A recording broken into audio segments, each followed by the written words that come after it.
Hey guys, and welcome to the Surge Growth Partner Podcast, a podcast where we interview top-level executives inside leading and growing companies in the IT and cybersecurity space. Excited to have our guest today, Manoj Tandon. We'll be diving into his story, what his company, Dark Rhino Security, specializes in, and some engaging insights into the cybersecurity industry. So I'll go ahead and kick it off to you, Manoj. If you could just introduce yourself, tell a quick snippet of your story and your background prior to starting at Dark Rhino Security. Oh, well, I'll try and give the abridged version. I've been in tech since 1994. I was, by training, I'm an aerospace engineer, and I did that for a little while. Worked at Cessna Aircraft, and then there was a little engineering company that came along out of Boston, PTC, which became the fourth largest software company in the world in the mid '90s. Went there and learned all about software, marketing, selling, and then moved on to two more startups. Did a stint in some work for an Indian conglomerate called Rolta that was, in the engineering space and chemical space. And I had a friend of mine who called me up, Kevin Casey, and said, "Hey, I got a project here that I'm starting. It's in cybersecurity, and are you done with the corporate world?" And I said, "You know what? At that point, I'd done 4 startups, and it was like, well, sure, why the heck not? Let's do it." So I'm one of the co-founders of Dark Rhino Security, and it was just dumb luck that some things just happen without a reason. And in this case, it was a friend at the right place at the right time, and that was 6 years ago. And that's how I got into the cybersecurity space. You spend enough money on something, you can get into anything you want. I wouldn't recommend your listeners do that, by the way. That's a bad way to do it. So I may not be a good example on that one, but anyhow. Yeah. That's usually what usually the recurring theme that I'm seeing with different people inside cybersecurity is that they never find cybersecurity. It usually finds them, right? It does. Yeah, I'll tell you, that's something that's so cool about our industry. So we have such a diversity of people. Yeah. I can tell you on our own team, we've had people that have come from high school. We've had computer scientists. We've had data scientists. We've had people who have come from medicine. It's a field that actually welcomes diversity. And I think that's what adds to our resilience, because it's that diversity in thinking that brings alternative points of view. And that leads to some crazy ideas, but more often than not, it leads to resilience. And that's kind of cool. Definitely. I always like to say that it's like we're fighting the good fight. The cybersecurity people we're the good guys. Yeah. Hey, we're trying to be. To be. Although I got to tell you, there's a lot more money on the dark side. Yeah, that is true.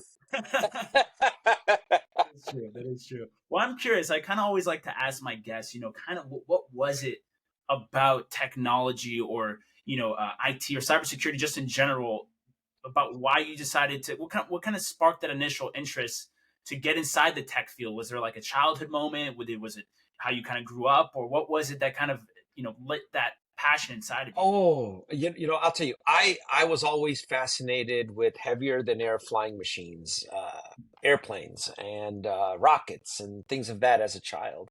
And I did pursue that. But in the era in which I was once a real engineer, we had to write all our own code. We didn't have the world of commercial off-the-shelf software that we see today. And really, we used to often joke that a degree in engineering is also a degree in computer science, because we were forever coding and coding. It felt like an eternity of coding.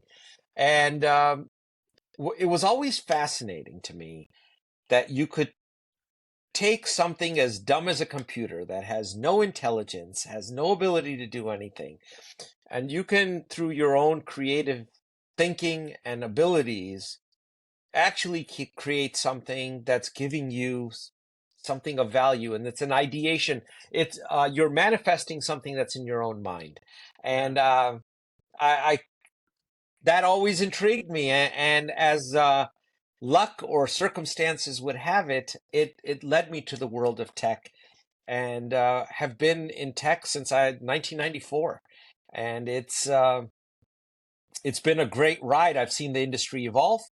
Uh, Technology has changed in so many ways. Compute power has changed in so many ways. And I still believe that we have not lit the candle on what our imagination can make possible in the computer science sector. We're just scratching that surface Yeah. right now. No, definitely. And kind of piggybacking off of that, that kind of leads into my next question, which obviously you've been in the industry for a while. You've probably seen the evolution of IT. You've seen the evolution of cybersecurity. Yeah. What type of trends are you currently seeing that you're kind of keeping your eyes on, that you're, making sure that you're paying attention to, that you think would be a good point for the listeners to know about in terms of cybersecurity?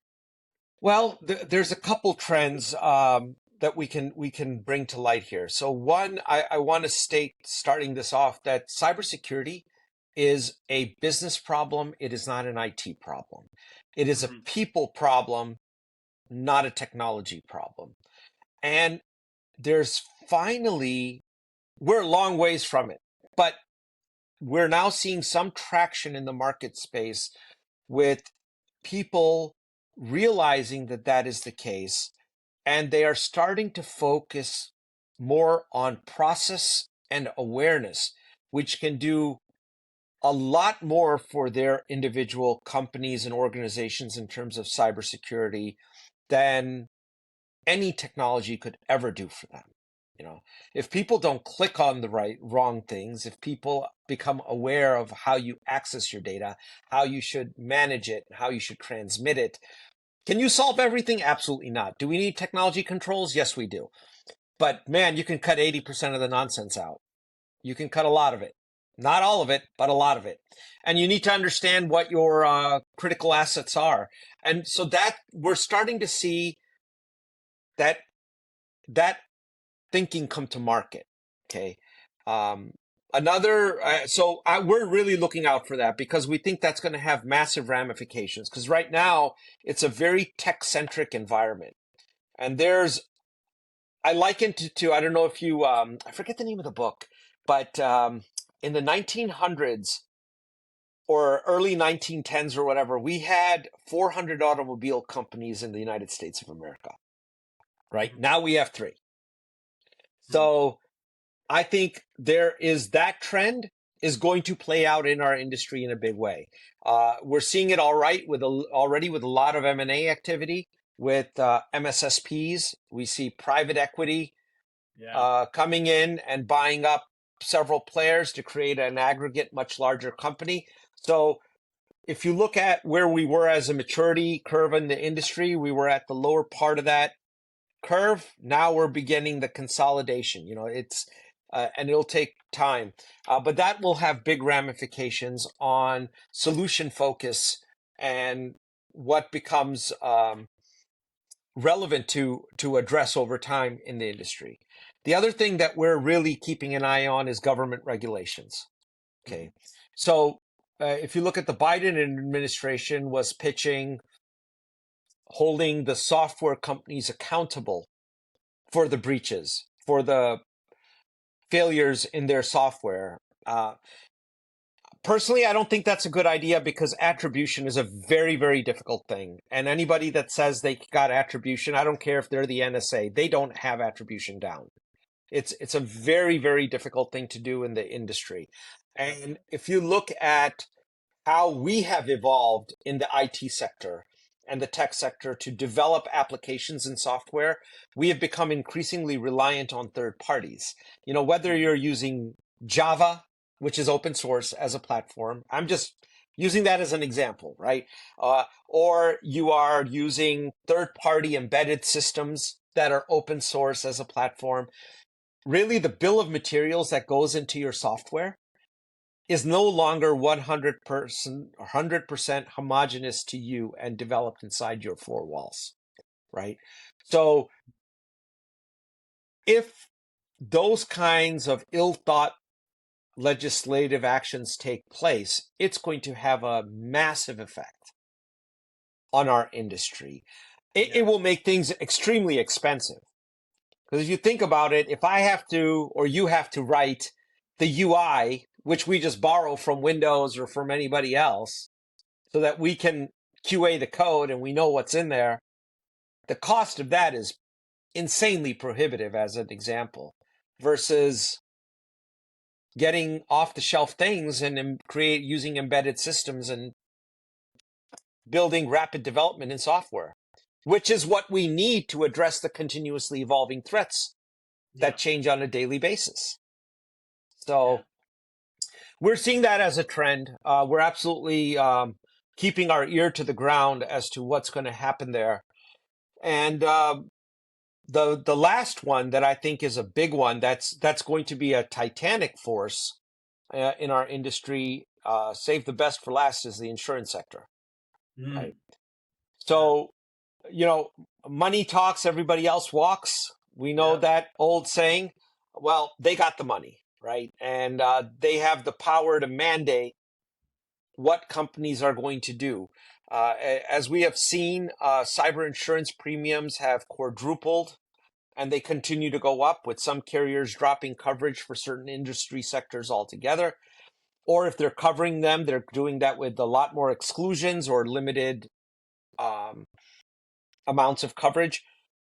That is going to drive the board level to really start looking at risk in a very different way, right? So Definitely. the thought that I can outsource my risk, I'll check the box on compliance. I'll do that. I need to be PCI, HIPAA, CMMC level 2, whatever the case may be. Check, check, check. I checked all the boxes. I'm good. Well, the insurance company may or may not agree with you on that, right? Hmm. And and, Yeah. and they have the ability to force your hand. And if you are looking to limit your risk exposure, you need those to play ball with those guys. So we'll see what happens there. But I think those guys are going to be driving a lot of conversations, and a lot of businesses are going to wake up saying, well, I guess we better do something now. Definitely. Yeah. And I think that's a great point. I feel like every single year the cybersecurity insurance questionnaire is getting bigger and bigger, right? There's always a new thing that they're tacking on. And I'm curious as to, I think this is the kind of perfect segue into what you guys are doing over there at Dark Rhino Security, and kind of how you're maybe seeing these trends and maybe positioning your offer and what you guys you're doing in light of this. Oh, Alessandro, thank you so much for letting us talk about it. What we have done is we've combined three distinct elements, uh, two financial, one technical. So we've taken defense in depth, which is a strategy, and we have implemented that strategy as a subscription offering. We've combined that with our own insured guarantee. Hmm. Okay, so if there's a breach, we're on the hook. Yeah, SLAs are there, but beating the American dollar is a tough one, right? So uh, we're on the hook for real money, and up to $1 million. And we are have in place agreements with Chubb through Liberty Insurance that allow us to use our guarantee as the deductible on Chubb's primary cyber insurance policy. Hmm. So if you think about all that, there's some very unique things that happen now. So first of all, we have skin in the game. So we're Yeah. we're no longer a vendor to any one of our clients that are participating in this. We have a vested interest in their outcome, which is what we're selling, is a guaranteed outcome, as opposed to a tech stack. Buy IAM, buy DLP, buy whatever acronym that is out there. We're saying you're buying an outcome, and we're on the hook with vested interest for that outcome to be real. And if there's a problem, not only are we on the hook, but you're backed up by an AM Best rated carrier, and we're able to increase deductibles, which are typically $5,000, $10,000, maybe up to $25,000, with our guarantee up to $100,000, $200,000, $250,000, $1 million. Wow. And that immediately ends up dropping the premium for our client. So if you're in a sector that is high risk, or or if your business is reliant upon being compliant to certain third-party risk programs like CMMC Level 2, or you do a lot of business with megacorp, and megacorps requiring you to carry X amount of coverage, and your financials don't allow you to get that coverage, you know what? With our guarantee, you can get a much higher coverage with a much higher deductible at a lower premium, all packaged into one. It's a prescriptive offering. So that's what we're doing here is we're selling the outcome. We've combined the whole thing. Our view of it is that cybersecurity is a business problem. It needs to be backed up with real monetary backstops. It needs to have a prescriptive program, which includes employee training and awareness on a continual basis, and it needs to be prescriptive in policies. We service the SMB, those customers that are typically between 30 and 1,500 employees. And in that space, we're able to go in and prescribe best practices, things that absolutely must be done, things that should be incorporated as technical policy and as behavioral policy by the employees. But we're not going to mandate it. We want all the employees to understand the why. If we're saying, as an example, don't conduct business over free Wi-Fi. Okay. That's a nice policy statement. We're trying to make it tangible for the employees by making them aware of what can happen. Why? This is not us being a bunch of goons, trying to limit their behavior. There's a reason why. There's a whole bunch of reasons why. Yeah. How do you become a victim of a man-in-the-middle attack? What does that exactly mean? What data can be taken, personal and corporate? All those things. So we try and like we were saying, it's a people problem. We're really prescriptive. We're trying to bring that awareness as part of this defense in depth insurance approach to our customer base. Yeah.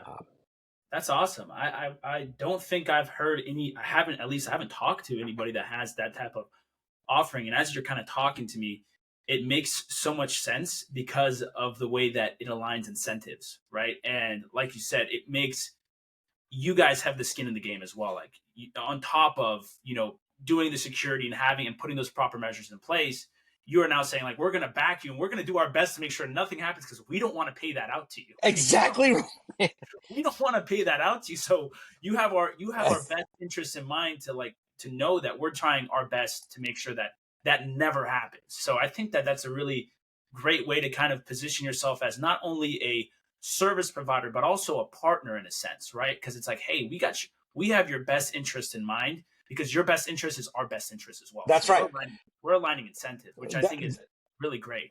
Which is what we're trying to drive home, that you can have a vendor relationship with someone on a technology basis. And we are not the cheapest provider in town. We know that.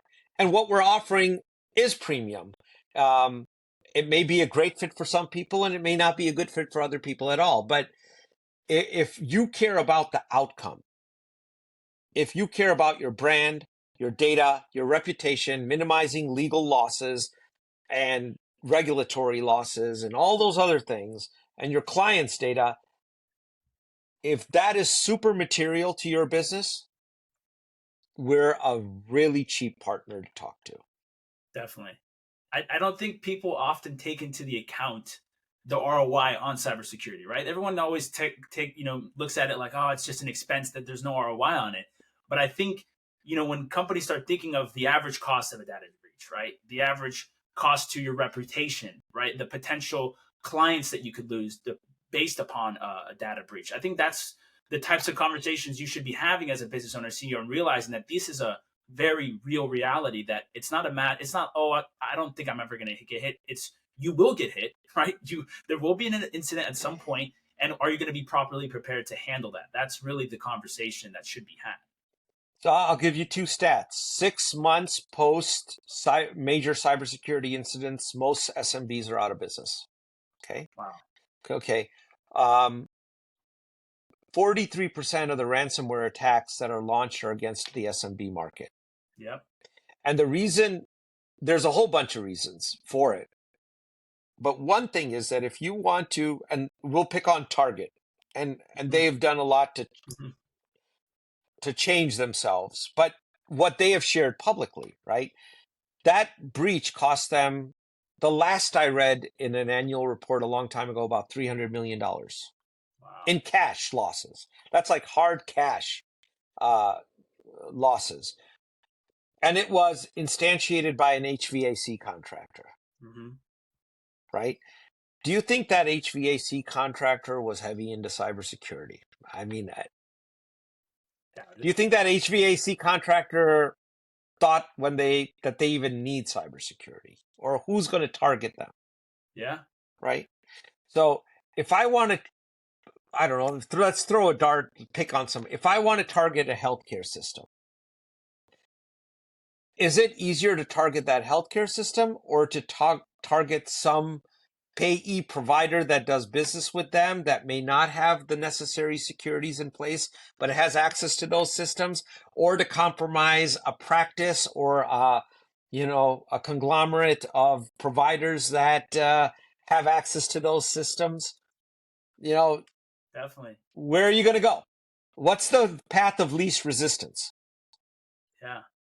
And I to add on to that, I think what we're going to see in kind of a shift is companies, especially bigger corporations, are going to start wanting to know. I think they're already doing this. They're saying, "Hey, you need to have certain cybersecurity measures put in place to even work with us." That's Right? right.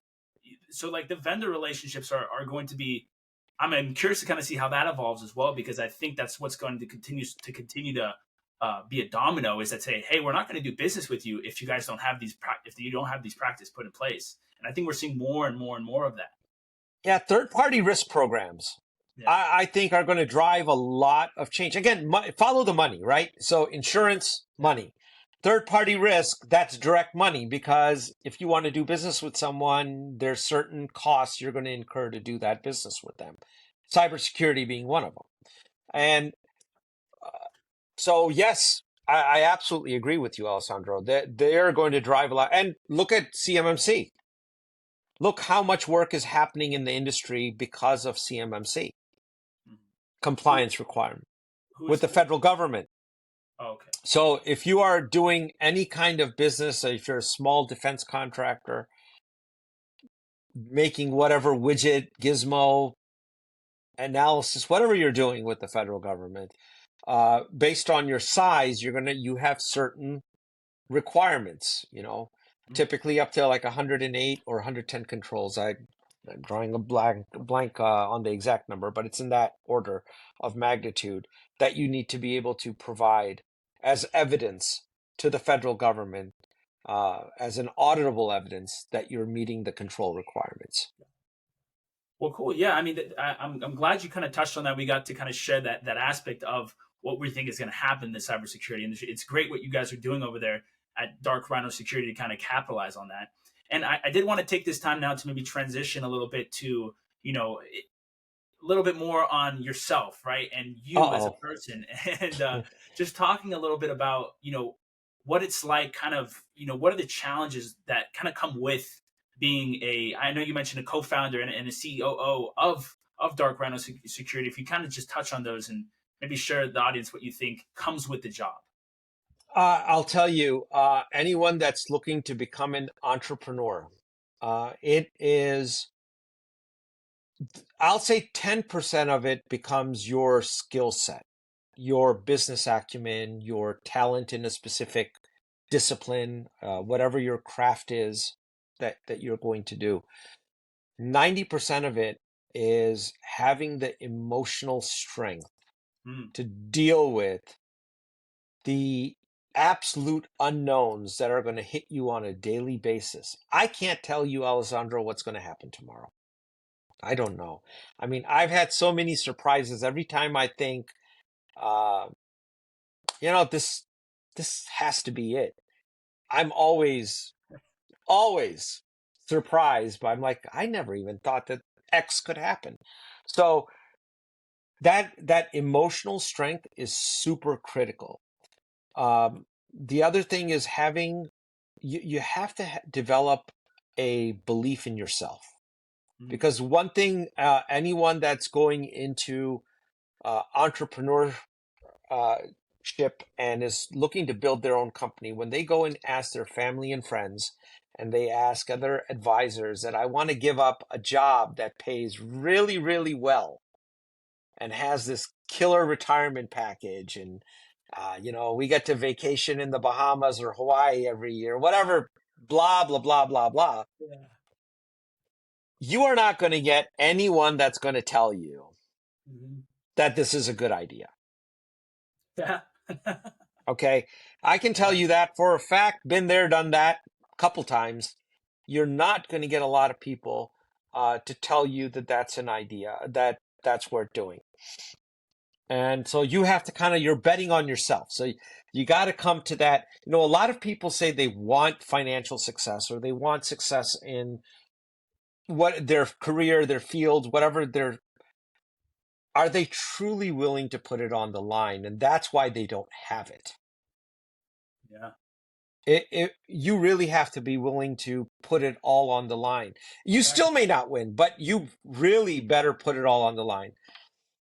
I would say, another is be very open and honest with your significant other, whoever that might be, because they are your partner in this, whether you like it or not. And you have to treat good people like gold. There are people, people often, we have a very young company. I'm old compared to the rest of our organization.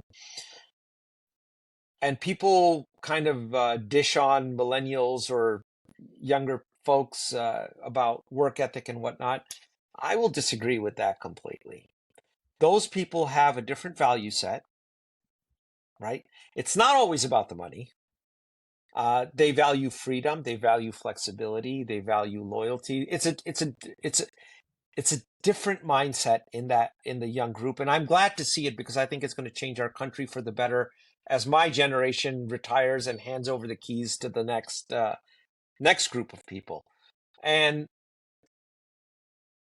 they do work hard, but you've got to acknowledge the talent, and you got to treat people with dignity and respect and like gold all the time. And that's nothing that your grandma didn't tell you or your mom didn't tell you, right? But so many people forget that basic lesson, that always appreciate the people, appreciate your wins. You know what? Even appreciate your losses, because they may hurt, but you're going to walk away learning something, if you did it right, that you didn't know before. And in my role, all those things are daily. It's a never ending cycle of those things that constantly come up again and again and again and again. But having that view of gratitude and betting on yourself, and really acknowledging the great people that are enabling you to do something. No one person. Elon Musk is not successful because he's Elon Musk, even though the news media likes to make that out. He's also surrounded by great people. Yeah. That have helped him in achieving a vision that he may have laid out. Yeah. Right? You're not going to do it by yourself. You're not going to do it by yourself. Yeah. Steve Jobs didn't do it by itself. It wasn't for Wozniak, that first Apple wouldn't have been built. But so you acknowledge that it's not just you. You're not a giant. So you better find you better find a giant whose shoulders you can stand on, or you better find a lot of people that can stand on each other's shoulder, and you can peek over the top. Yeah. No, that is phenomenal advice. I think that's like integral if you're building a business, if you have to have that mindset. And you touched on a lot of different points that I completely agree with you on, especially the emotional strength, right? Like that is the number one thing that you have to have as an entrepreneur. If you're going to start a business, if you want to be a CEO, you have to deal You have to be okay with the unknowns, and you have to be okay with the fact that things are going to be flying at you from every left and right out of nowhere that you did not expect. But you have to be able to be the captain of the ship and saying, "Listen, I'm going to steer it right, and I know where to go, and I'm going to be calm in the situations that arise." And so I think that's a phenomenal point. And even to the second point as well, when you say to treat people like gold, I think that good people, there's a shortage of them, right? There's a shortage. Very rare. There's a shortage of really good, hardworking people who want you to want to your that are going to help your business succeed, that are going to be genuine people that actually care. So to when you do have those people and they are in your business, it's important, like you said, to treat them like gold because they are gold, right? They're theoretically, speaking, it's so hard to find good. I think that's the hardest thing to find in a business is good talent that's going to be able to help you to obtain the vision that you may have, right? Because everyone's got that vision, but like you said, you're not doing it by yourself. You're not Superman. you can't Yes, right. you can't do it by yourself. So you have to start thinking, how do I find the right people that I can put in this place, and how can I be that leader for them to excel in their roles as well? So great point to those. I'll tell you, this is where AI actually falls apart. So we see all these AI-based recruiting tools out there, right? Mm-hmm. And we're looking for, see, I can teach someone cybersecurity. If you have the intelligence and I'm willing to put the time in, we can teach you the crafts. Okay. I can't teach you the work ethic. Mm-hmm. I can't teach you to have pride in your work. I can't teach you loyalty. I can't teach you kindness, and I can't teach you honesty.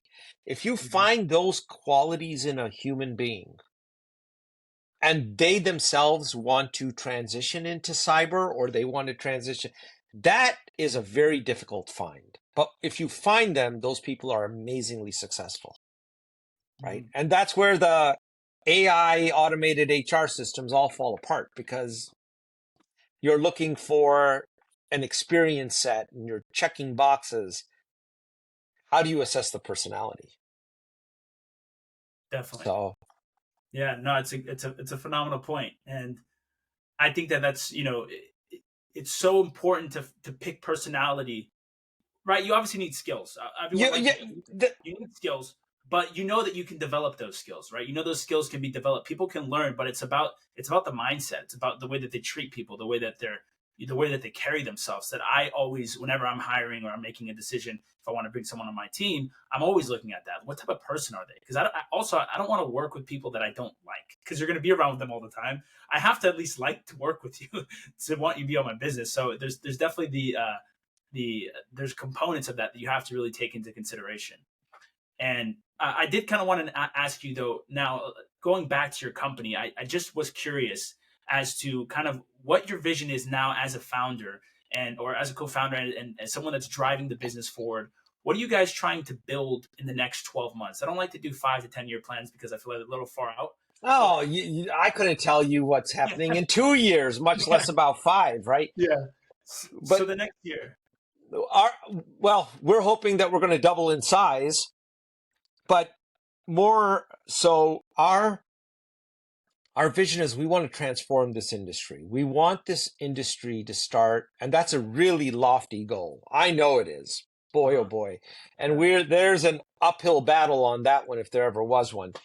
But the notion of not focusing on the technology, focus on the outcome. Focus not on the tech, but on the people, and even more so the processes that surround those people. Because if you look at what a hacker does, okay, what anyone, whether I was trying to find a hole in the system or you're trying to find a hole in the system, you're going to take a process that you want to hack into and disrupt, and you are going to test every part of that process. You will test every assumption that the authors of that process have made when they instantiate it. And I promise you one thing, you will 100% of the time find a gap. Mhm. It's impossible.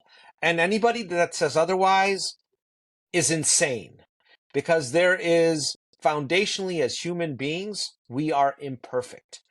Anything that we create is imperfect. You know, Mhm. Imperfection cannot yield perfection. End of story, comma, period, full stop. If you go looking for a flaw in a process, as long as it was created by a human being, you will find it. Yeah. And and if you and this is the thing that people don't realize about bad actors. These are not thugs. This isn't the guy who's pumping iron, who's maybe he is pumping iron or she is, I don't know, unlikely, but they probably have a highly evolved IQ, understand systems oftentimes better than the people who created them. Not because they may not be smarter, but you know what? They've probed the heck out of those systems to see what's in them and where they break. And they're going to use that knowledge to do what it is that they want to do. So they are looking for those imperfections, and that is what you're fighting. So can you ever close all the gaps? Absolutely not. You are not going to close all the gaps.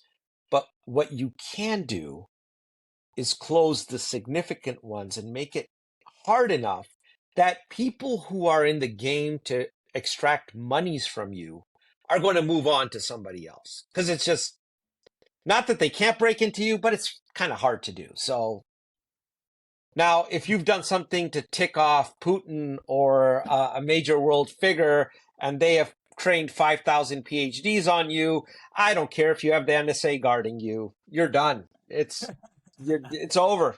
They're in. Yeah.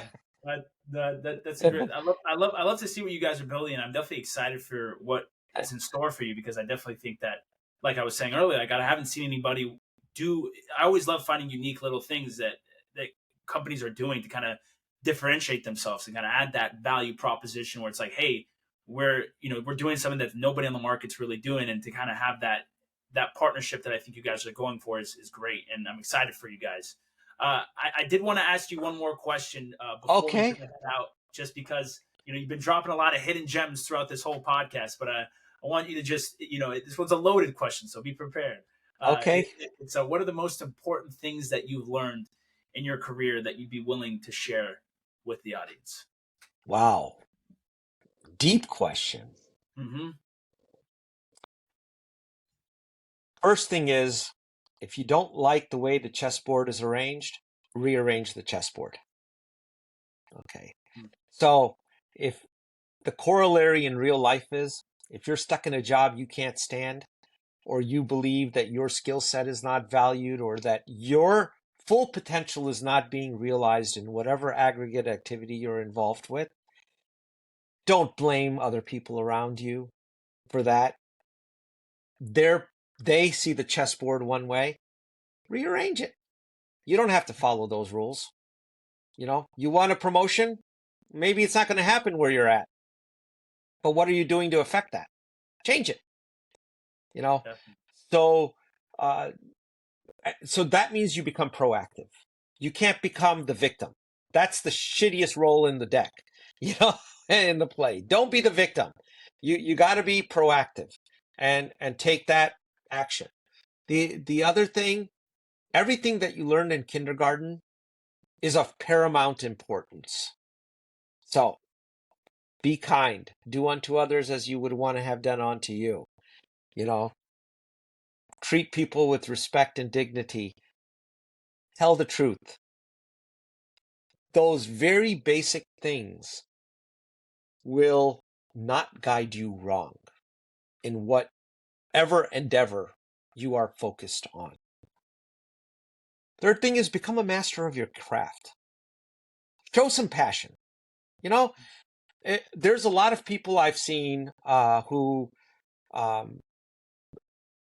get into tech, and they were really not well suited for it. It wasn't their passion, but they had significant intelligence, so they could get the certifications. They could, on paper, get the credentials that made them look really good.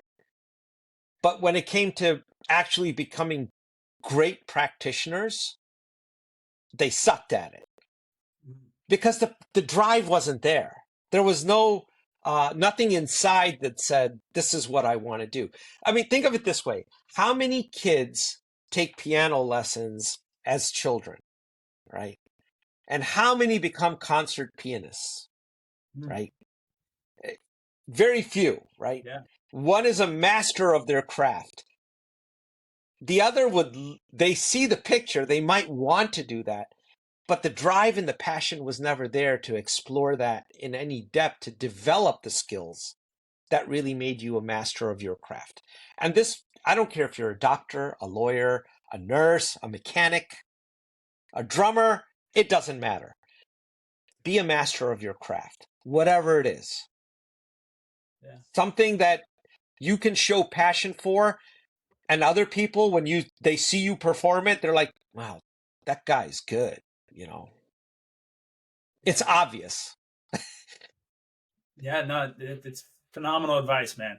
That's great. I think that more people need to take that into, like, if in order to be you basically laid out the foundational to be successful, right? Those are the three most important things that really require of you to have a business that's successful, to have a career that's successful, is putting that time into master your craft.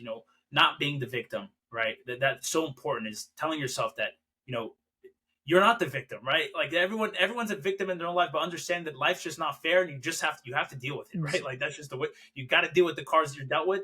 And then I love what you said at the beginning, is like rearrange a chessboard, right? It's such a fascinating way to kind of explain, if you don't have how can you rearrange it in order to be in your favor? Because there's a way, because people have done it before. So how can you do it? Think about it, right? And I think that that's great points, and I hope that people can kind of take that with them if they're listening. But hey, man, it's been awesome talking to you. You've definitely got the gift for gab. If you guys don't know, I think Manoj, he does have his own podcast, so he's a natural at this. So definitely have to go check him out. Manoj, what are the best places for the audience to find you if they are interested in kind of either connecting with you, on LinkedIn, Oh, or maybe absolutely. with your company? Reach out on LinkedIn. Check us out on Security Confidential. We're podcasting every week. We do a lot of security guests, some interesting cast of characters on there. And, reach out to me. LinkedIn's a great way. You can find me, send me a message. I love hearing from people, especially those folks that are trying to better themselves or have an interesting idea. We have not thought of everything, and ideas are very, very precious. You never know what the next big thing is.